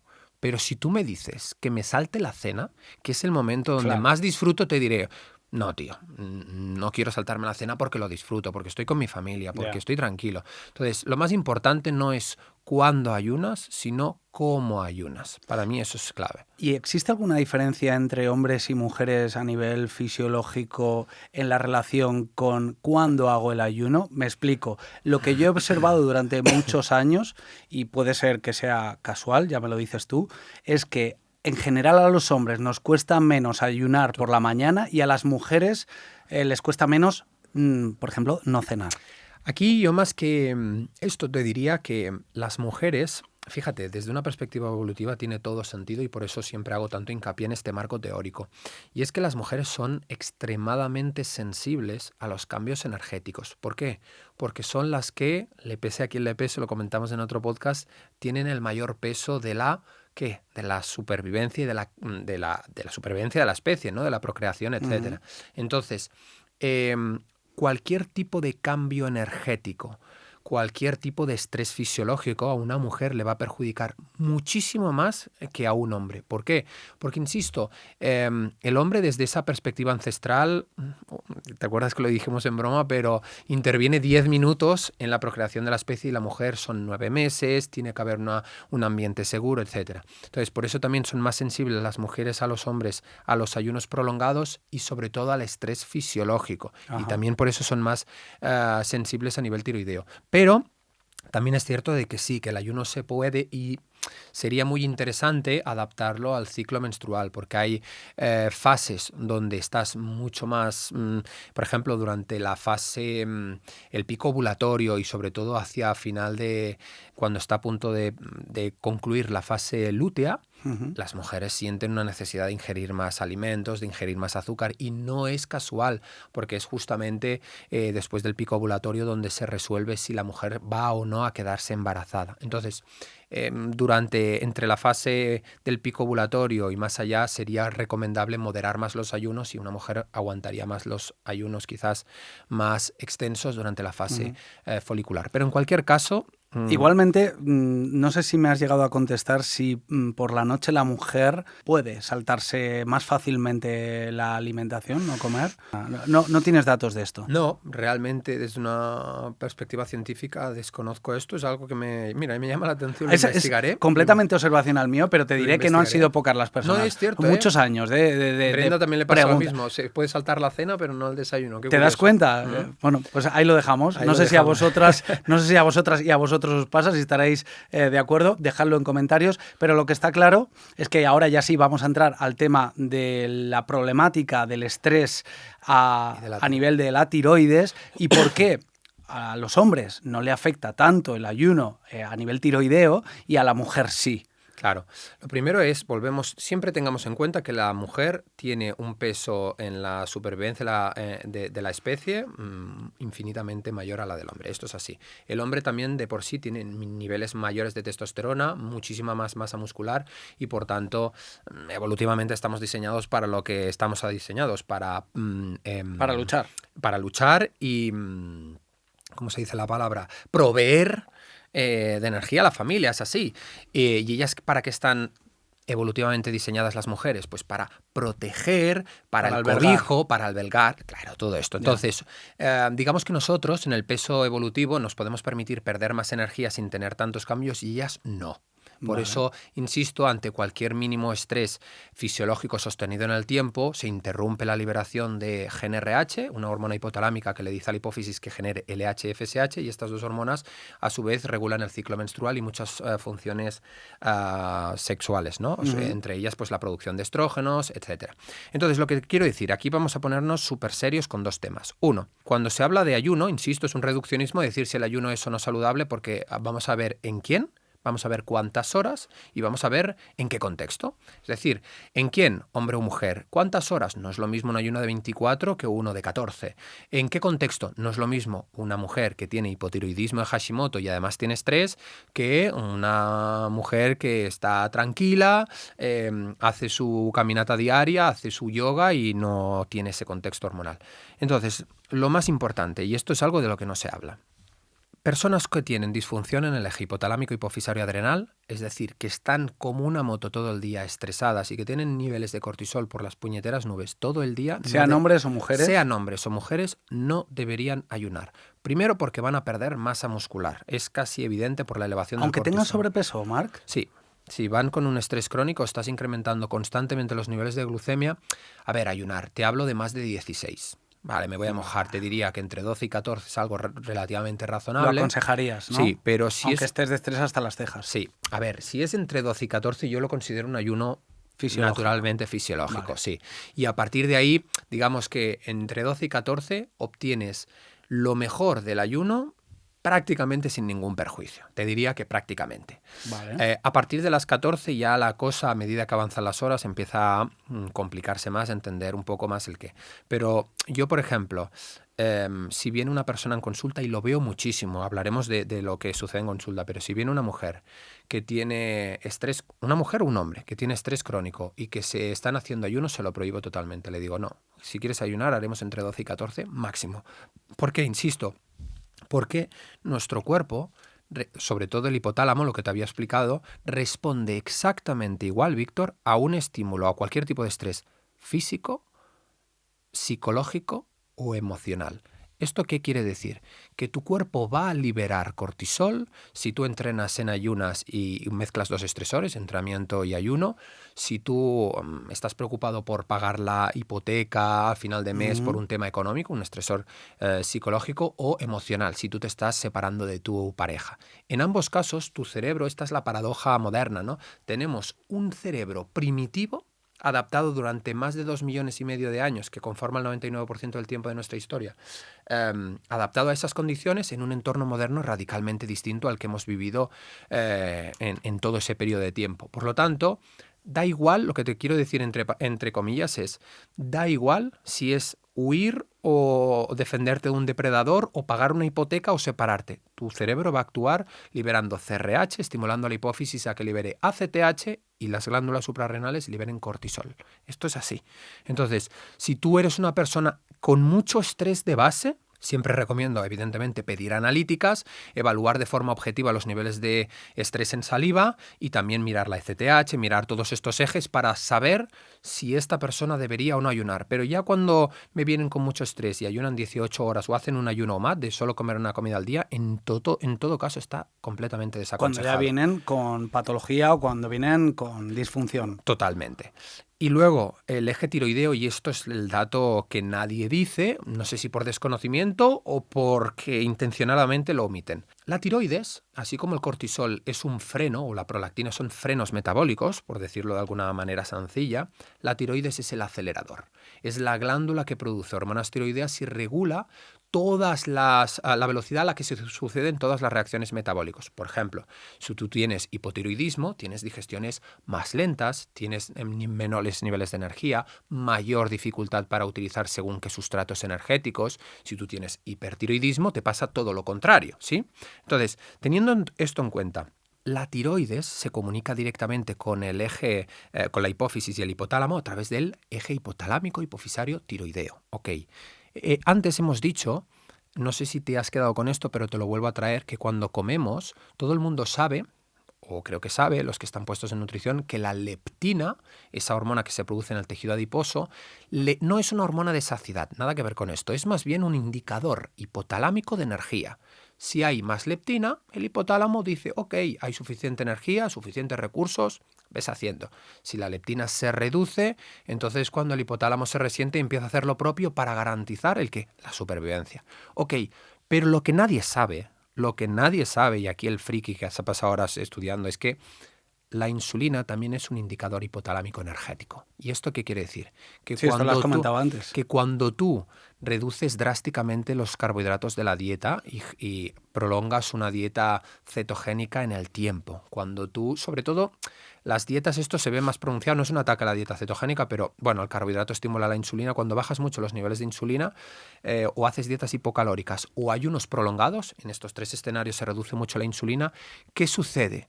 Que automáticamente tu cerebro, como es un sensor energético y no tiene esa señal de seguridad energética, reduce la conversión de hormonas tiroideas, reduce la conversión de T4 en T3. Hay muchos expertos diciendo que la glándula tiroides necesita ciertos nutrientes para funcionar correctamente, y es cierto, doy los datos y os lo podéis apuntar. ¿Qué necesita tu tiroides para funcionar correctamente?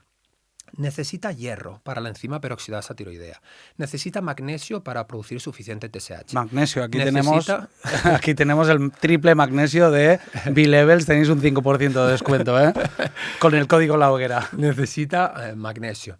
Necesita también zinc y selenio para la conversión de T4 en T3, y también necesita vitamina A y vitamina D para modular la actividad de los receptores periféricos de hormonas tiroideas. Bien, una vez habéis tomado nota de todo esto, lo que nadie te dice es que también requieren cierto grado de insulina. ¿Tú has escuchado alguna vez que normalmente los expertos en función tiroidea te dicen una dieta, puedes hacer una dieta baja en carbohidratos pero no eliminarlos del todo? Es por esto, porque las enzimas que tienen el nombre de desyodasas. Las desyodasas que convierten la T4 en la hormona activa, que es la T3, para que haga su función en los tejidos a nivel periférico, requiere cierto grado de insulina. Y cuando se dan esos estados donde tú haces ayunos prolongados, dietas muy bajas en carbohidratos, donde además tienes un estrés fisiológico... O resistencia a la insulina, ¿no? Se reduce automáticamente la conversión de T4 en T3 y aumenta la conversión de RT3.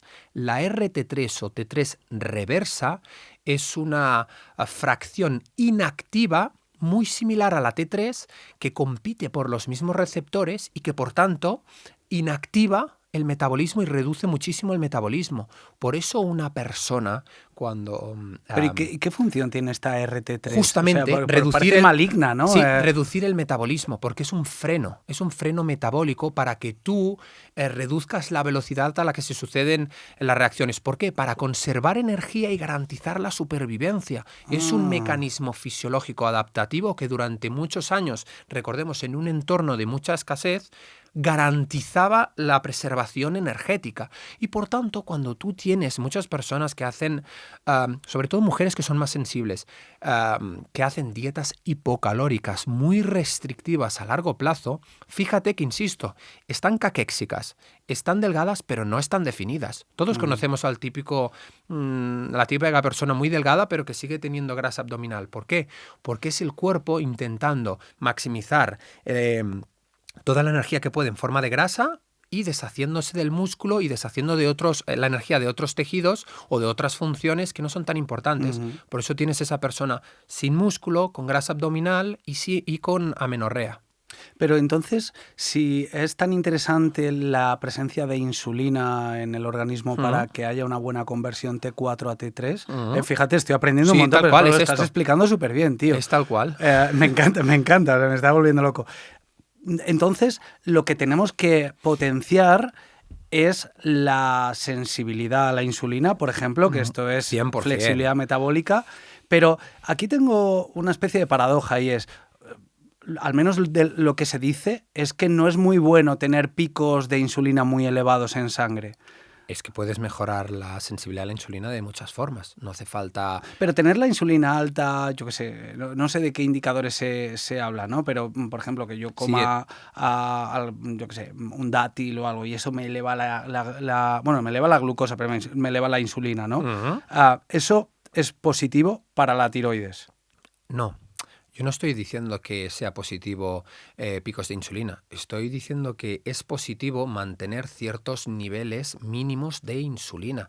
Pero tú, por ejemplo, puedes hacerte la maravillosa, que digo yo, patata refrigerada o arroz refrigerado o cualquier tipo de carbohidrato refrigerado que genera almidón resistente.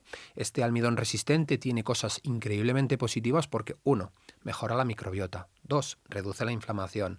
3, facilita la digestión, aumenta la saciedad, pero reduce el índice glucémico. Estaba confundiendo, y aquí veréis todos que yo no soy experto en este tema. Yo voy aprendiendo con cada experto que viene a la mesa y voy aprendiendo. Yo estaba confundiendo insulina con... resistencia. Con glucógeno.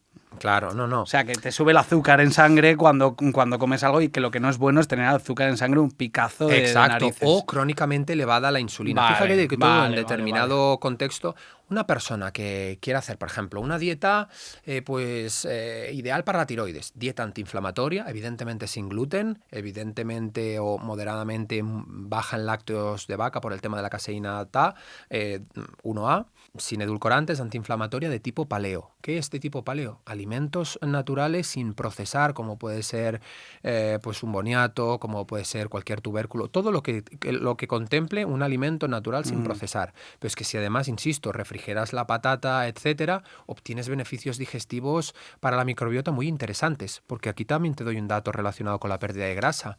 Peores microbiotas se relacionan con mayor dificultad para perder grasa y una mayor diversidad en ese ecosistema bacteriano de la microbiota genera mayor pérdida de grasa. Entonces, la pérdida de grasa, fíjate que está relacionada no solo con el tema hormonal, sino con el impacto de los alimentos en determinados momentos del día, que lo hemos dicho, con la microbiota, está relacionado con factores genéticos como el reparto de receptores beta adrenérgicos, el número de adipocitos. Entonces, Es algo más complejo que reducirlo todo a calorías. Y se me ocurre una pregunta, Marc. Al hacer el ayuno, normalmente, no sé si tendemos a mejorar el estado de la microbiota, porque se ven también muchas disbiosis que producen problemas a nivel intestinal y produce también empeoramiento de la asimilación de nutrientes, etcétera, ¿no? Sin embargo, si yo, o sea, yo lo que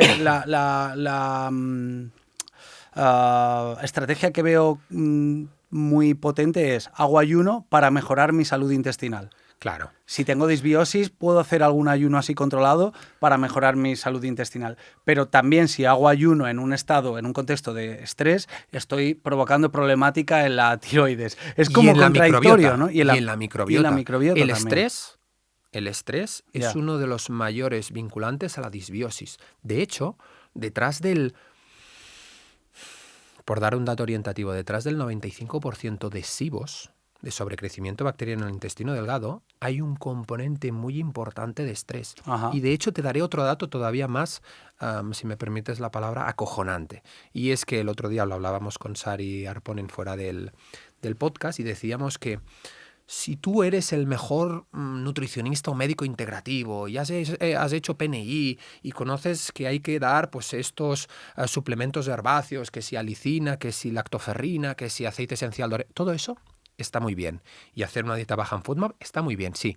Pero te digo de base, o se lo digo a todos los profesionales, si existe un problema de estrés en el que el medio interno entiende que está constantemente luchando, o dicho en palabras más llanas, si tú estás todo el día con dificultades económicas, discutiendo con tu pareja, estás en un estado en el que no puedes dormir, tienes insomnio, estrés crónico, etcétera, por muy bueno que sea el abordaje para combatir un SIBO, es muy probable que no se resuelva hasta que no se resuelva el foco de estrés. Y dicho de otra manera, es extremadamente más probable que si la persona resuelve el caso de estrés y hace un protocolo enfocado para erradicar ese sobrecrecimiento de bacterias en el intestino delgado, estando tranquila, se resuelva con mayor facilidad. Entonces, fíjate de lo que estamos hablando. Por eso a partir de hoy, yo estoy seguro de que tú después de este podcast dirás, cuando alguien te diga el ayuno es bueno o malo, dirás, bueno, depende de en quién, depende en qué contexto y depende de cómo lo hagas, si lo haces correctamente o no. Entonces, ¿dónde se ha visto clínicamente y científicamente que el ayuno es muy positivo para el tema digestivo? A mí hay dos cosas por las que me fascina y por eso promuevo siempre ayunos de 12-14, que es algo suficiente. Uno, reduce considerablemente los niveles de inflamación digestiva. ¿Por qué? Porque mientras no comes, tu cuerpo ¿qué hace? Destina energía en la reparación. De hecho, ¿qué haces tú cuando tienes una gastroenteritis? ¿Qué hace cualquier animal en la naturaleza cuando tiene alguna infección que le afecta al tubo digestivo? Dejar de comer. Entonces, más allá de eso, hay otro factor clave, también relacionado con el ayuno y con el SIBO, que no hemos hablado, que es cuando tú haces un periodo de ayuno o incluso espacias las ingestas en el tiempo, lo que estás haciendo es permitir que se active el complejo motor migratorio. Y este complejo motor migratorio es un patrón involuntario del sistema nervioso autónomo que lo que hace es barrer los desechos que se acumulan en el tubo digestivo, algo así por el intestino, ¿no? Entonces, esto es, tú que eres un tío que te gusta tanto la montaña, te pongo un ejemplo. Aunque no tuvieras conocimientos, si tú tienes que beber agua, ¿qué bebes más? ¿Una agua corriente del río o agua estancada? Probablemente bebas el agua del río, ¿no? Pues esto es exactamente lo mismo. ¿Por qué? Porque esos desechos que se producen a partir de la propia digestión, si no se limpian, si no se acumulan, y si se acumulan pueden dar de comer a esas bacterias que normalmente deberían de estar en mayor medida en el colon y ascienden por el tubo digestivo alimentándose, sobreviviendo y generando gases, hinchazón, problemas digestivos, etc. Entonces, cuando permites espaciar las ingestas, y esto es un razonamiento fisiológico de por qué es más interesante hacer 3 ingestas que no 5, y cuando haces un periodo de ayuno, estás obteniendo este beneficio. Estás dejando que tu tubo digestivo se limpie correctamente. Vale, Marc, y entonces tengo otra pregunta asociada al tema del estrés y de estas disfunciones. ¿Qué marcadores analíticos te indican que una persona se está excediendo con el ayuno? Pues mira, te agradezco. Ya que tú eres experto. Sí, te agradezco esta pregunta. Pues mira, cuando viene una persona a consulta con niveles de hemoglobina glicosilada, que es un marcador que evalúa los niveles de azúcar en sangre los últimos 3 meses.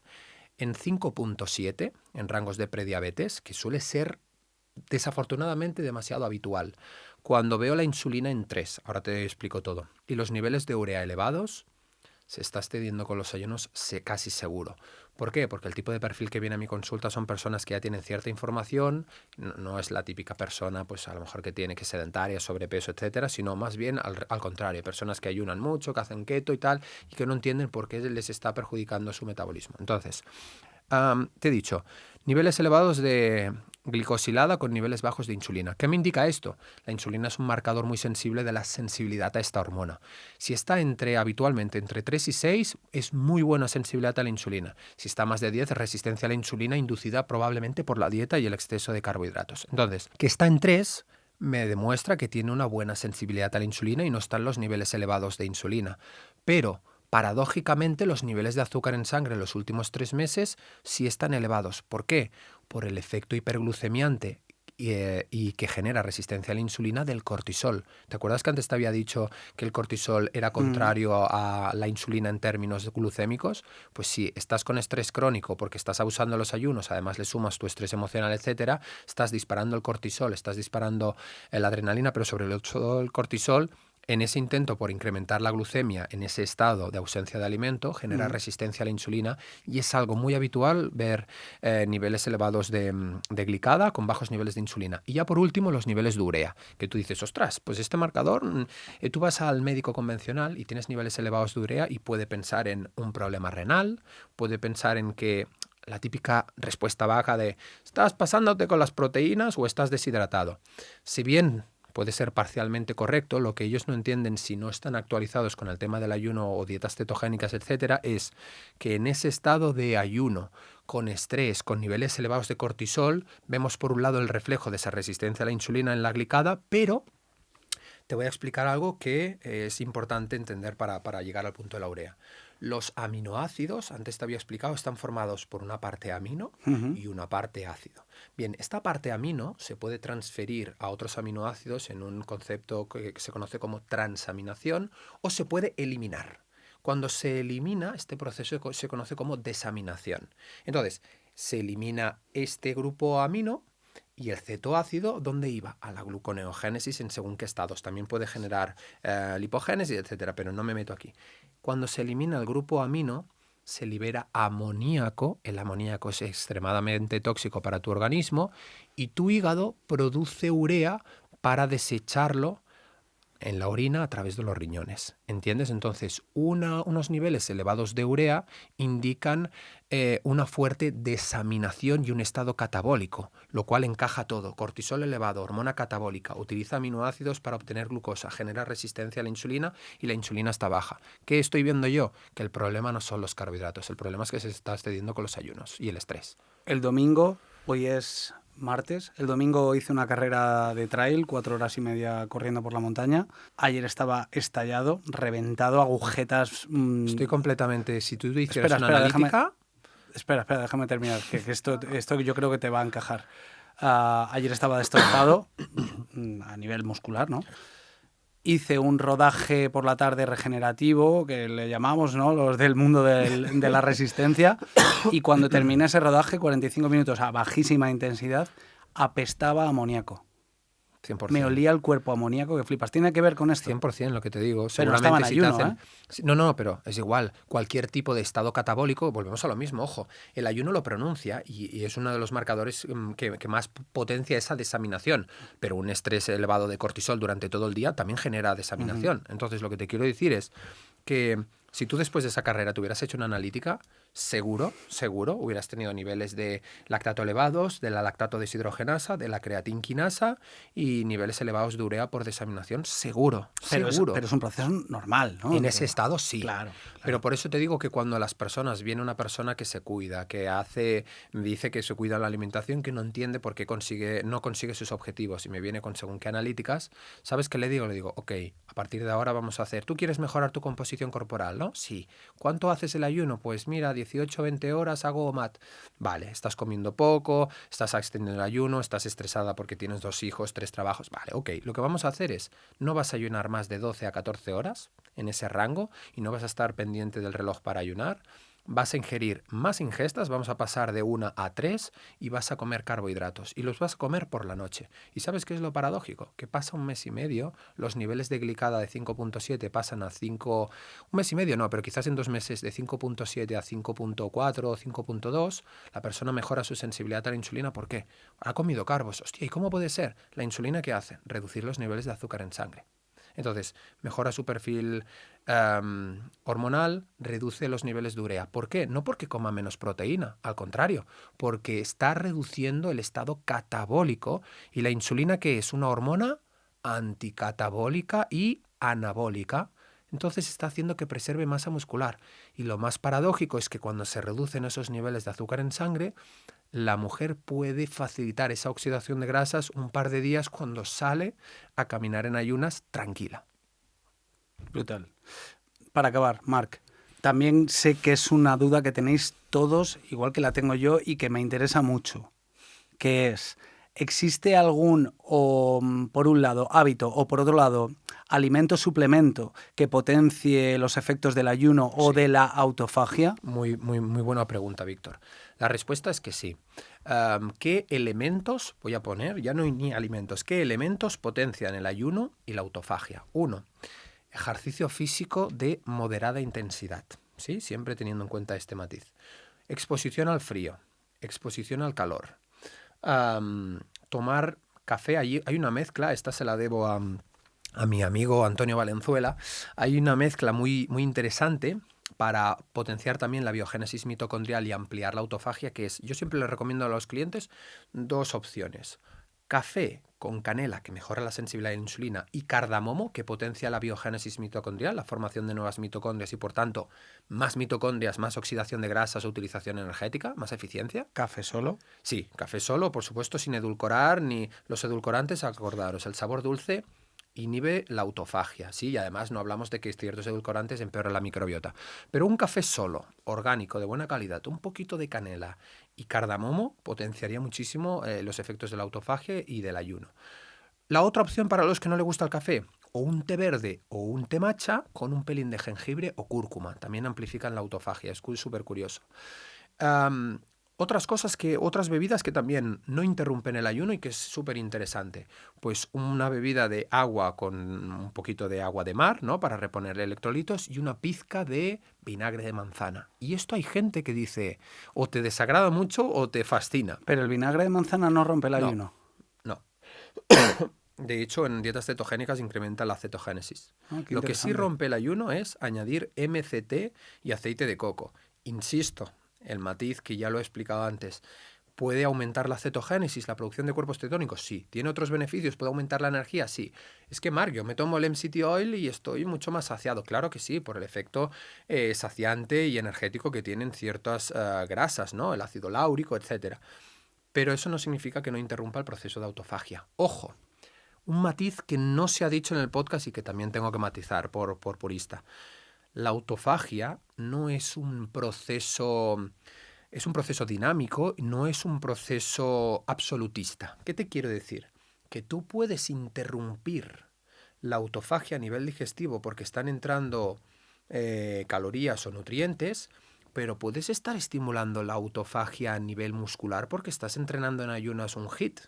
¿Me explico? Esto es un matiz súper interesante. Entonces, por eso decía que reducirlo todo a esto rompe o no rompe el ayuno es un reduccionismo carente de rigor, porque dices, ¿dónde? ¿Dónde? ¿Y por cuánto tiempo? Porque también esa es otra pregunta. Cuando alguien me dice, ostras, Marc, estoy súper deprimido porque me dijiste que el sabor dulce inhibía la autofagia y me he tomado un café con un poquito de edulcorante, de stevia. Y yo les digo, pero ¿has ido a hacer ejercicio luego a hacer un HIIT? Sí, eso promueve la autofagia. Claro. Entonces, ¿por cuánto tiempo le hemos interrumpido? ¿Te has expuesto al frío, sí o no? Entonces, tenemos que encontrar un poco un balance coherente cuando hablamos de esta clase de procesos. Sí, que no solo la falta de ingesta alimenticia promueve la autofagia, que al final Exacto. Personas que tienen una gran flexibilidad metabólica, que son muy activos físicamente, puedes comer algo y rápidamente entras como en un estado de ayuno, ¿no? Exactamente. De forma muy, muy sensible. Esto le pasa a los deportistas, sobre todo de resistencia, que tienen una buena salud general. Totalmente. ¿no? Esto es lo que te digo. Al final, cualquier tipo de estresor fisiológico induce en cierta medida la autofagia. Y puede ser pues algo tan fácil como hacer un baño de hielo induce la autofagia. El ejercicio físico intenso incluso se han demostrado en ciertos estudios. Estuve debatiendo un tema con Ismael Galancho y estuvimos hablando de que hay ciertos estudios que demuestran que 30 o 45 minutos de HIIT muy intenso en ayunas, otra cosa es que sea favorable o no, pero de cara a la autofagia lo estimulaban igual que un ayuno de 16 horas. Sí, una cosa es la autofagia y otra cosa es el catabolismo, ¿no? Claro. Otra cosa es que van por vías distintas, pero sí que se habla mucho, y esto lo ha hecho ahora, por ejemplo, Ilia Topuria, se ha visto en su preparación física, los entrenamientos, y también Kilian Jornet, los entrenamientos en calor de baja intensidad, en ayuno. Claro. Es como proteínas de choque térmico que se producen con la exposición al calor y que inducen una mayor biogénesis mitocondrial. Insisto, mayor biogénesis mitocondrial o eficiencia mitocondrial, mayor eficiencia energética. Marc, tienes un libro hablando sobre el ayuno. Sí, el manual definitivo del ayuno intermitente, exactamente, sí. ¿Este dónde lo pueden encontrar? ¿En Amazon? En Amazon, en la Casa del Libro, en todas las plataformas hoy en día que ofrezcan libros lo pueden pedir, pero Amazon es en Bubok también, Amazon es la plataforma principal, sí. Pues, tío, muchísimas gracias. He aprendido muchísimo. No he podido sacar muchas notas, pero creo que he aprendido muchísimo más sobre ayuno. Yo tengo clarísimo que todos vosotros también, y dudo mucho que haya gente que no le haya gustado esta entrevista. Bueno, a nivel de entrevista no lo sé, pero al menos de invitado ha sido excelente. Así que si hay alguien que tú creas que le puede interesar el tema del ayuno o que con el que tenías ahí alguna pequeña discusión en algún término en relación al ayuno, pásale este podcast. Si te ha gustado, en Spotify pon 5 estrellas, sobre todo que yo estoy picado con Marc, con los likes y con los seguidores de Spotify. Tenéis que seguir al podcast de Marc Romera, que es Elite Fitness. Yo le sigo de hace un montón de tiempo, para mí es uno de mis referentes en divulgación. Así que, chicos, muchísimas gracias. Muchísimas gracias a Ansquare Studio por habernos traído hasta aquí. Y Marc, gracias a ti sobre todo por habernos hecho esta exposición tan increíble.